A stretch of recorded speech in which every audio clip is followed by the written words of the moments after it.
Cool. So we've got them all in there now.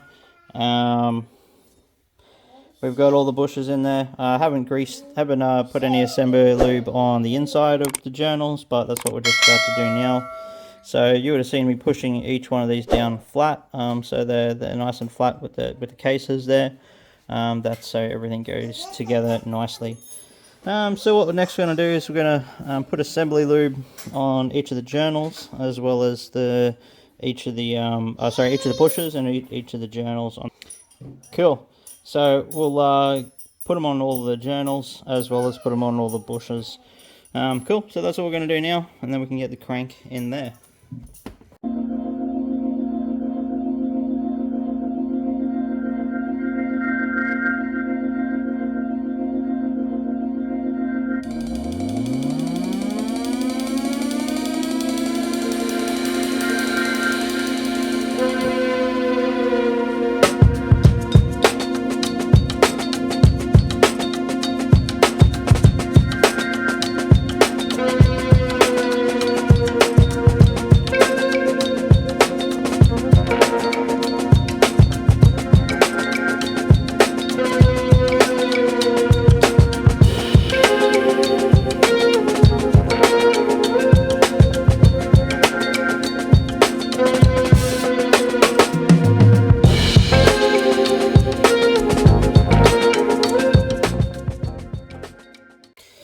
Cool. So the next one we're doing is the balancer bushes, and they'll sit in these journals, these case positions here, and then we'll put the balancer shaft in there as well. So that's the plan.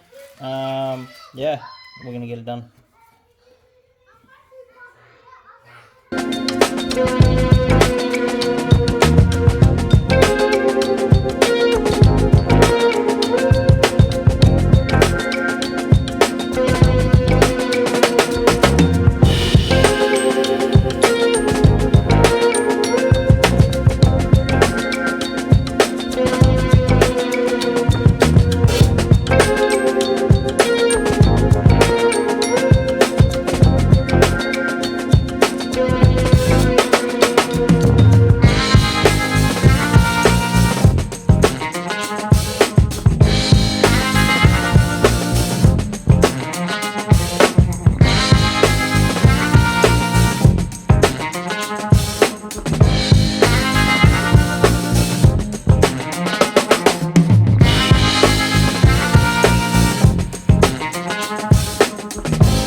Okay, cool. So just when putting the balance shaft in here, what you do need to be wary of is that these do have a set position against the cranks. I don't know how well this is going to show up, but as you spin it around, and before you take it apart, what you'll actually see is... why is that so hard to move now? What you actually see is a paint mark like that one there.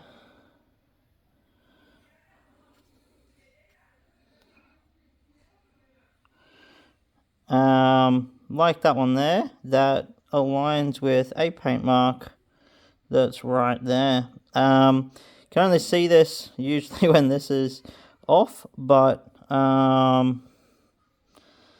so yeah.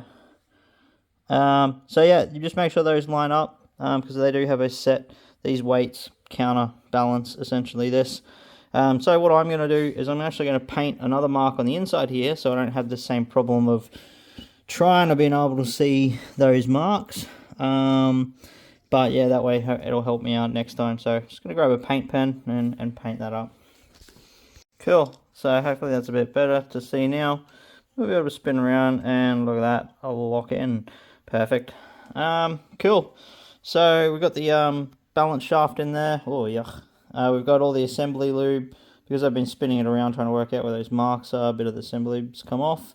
That's alright, we'll put it all together before the other side goes on. I'm just going to check the workshop manual, what comes next. I'm pretty sure it's the gearbox going back in, but I'll double check that. Actually, it might be the gearbox. I can't remember. I'll double check which way it goes. And then we'll be able to go from there. Excellent. Okay, so cool. What's actually going to be done next is going to put that pen away. Actually, I'm probably going to... yeah, so no, that's all marked up there now, so you can see it nice and well. Doesn't matter which side you're on. Cool, so that's all good. So the next thing actually the workshop manual says, which I've got over on my tablet over there, is the conrods. That was weird. That was a weird noise. Cool, so we've got a couple of those ones there. So pretty much, so something that I do, don't know whether everybody else does. Comment below if you do, if you don't. Every time that we do conrods, is we replace the bolts and the nuts every single time.